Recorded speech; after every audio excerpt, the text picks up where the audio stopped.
welcome to my 7th installment of my Money Making with Skills Guide series. My name is Cryostasis, and today we will be talking about a few of the methods I use to make money with the skill of magic. Magic is one of the many skills people believe to be overly expensive and not easily obtainable without a decent cash pile. Now, I will admit that I tend to prefer using Blood Barrage at Soul Wars over any of these methods, but that is because I don't need to make any more money. So let's begin. Obviously, the first thing that comes to mind when money making with magic is high alchemy. But what should I alch? Going over the items in RuneScape and researching each one to find the best profit can take a lot of time. So how can we speed up the process? Well, luckily, we don't have to. Somebody's already done all the hard work for us. Welcome to highalchcalc.com.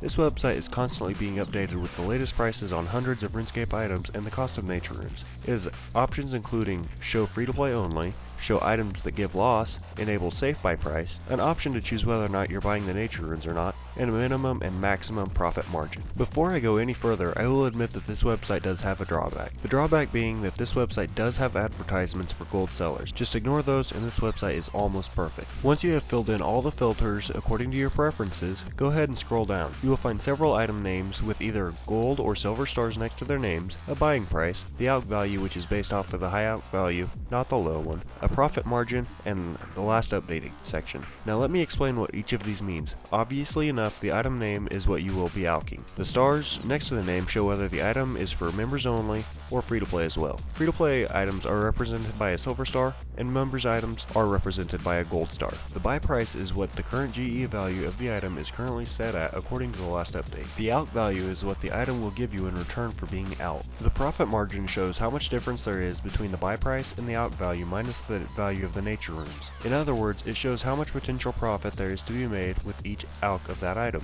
I say potential profit because you may not always be able to buy the item at the current GE price. The final column shows you how many minutes or hours ago the item was last checked against the Grand Exchange. The lower this number, the more accurate it is going to be. When you're ready, look at the profit margin until you find the item with the highest potential profit, which in my case is the Air Battle Staff. Once you have found the highest one, type that item into the Grand Exchange and buy your desired amount. Then all that is left to do is to note the items and use the high alchemy spell on the items.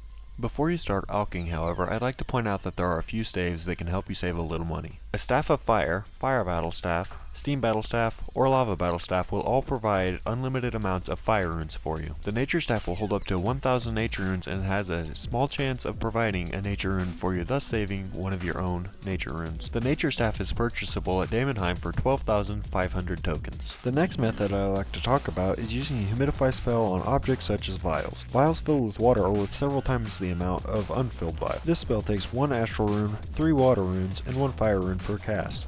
I recommend using a Steam Battle Staff for casting this spell since it provides both water and fire runes, leaving you only with having to provide the astral runes. To cast this spell, you need to have the Lunar Spellbook unlocked and be using it. Equip the Steam Battle Staff, and have the astral runes as well as a full inventory of empty vials or jugs. Then just click the spell, bank the filled vials, get more empty vials, and repeat the process. The last method I like to talk about today is using the Plank Make spell. This spell requires the Lunar Spellbook as well. It also requires 2 astral runes, 15 earth runes, and 1 nature rune. I recommend using the nature staff for this spell. To cast this spell, you will also need some money and logs to turn into planks. The amount of money per log needed can be calculated as being 30% cheaper than the sawmill would charge. The 4 types of logs that can be plank maked are normal logs, oak log, teak logs, and mahogany logs. Once you have decided which logs you would like to turn into planks, fill your inventory with the necessary runes, money, and logs. Then simply click the Plank Make spell in your spellbook and repeat the process. Please note that you will have to do this with each separate plank. Well everyone, I hope you enjoyed this video and got some useful tips out of it. If you did, please remember to thumbs up the video and leave a comment or video response. If you did not, feel free to thumbs down the video and leave me some constructive criticism in either a comment or video response to let me know what I can do to improve next time. Please remember that these methods will fluctuate in effectivity with the constant change in prices, so be sure to double check prices before delving into any of these methods.